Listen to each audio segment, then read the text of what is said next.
BJP April মাসে আসবে, 550 kilometre বেড়া দেব আর ডিপোর্ট করব।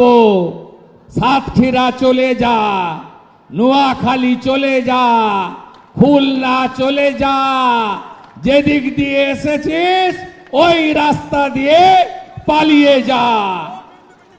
আর হিন্দু শরণার্থী ধর্ম বাঁচাতে যারা এসেছেন, মোদিজি আছে, সিএ দিয়েছেন, 2024 31 ডিসেম্বর পর্যন্ত খালার পুলিশ হাত দিতে পারবে না কোন হিন্দু শরণার্থীর গায়ে।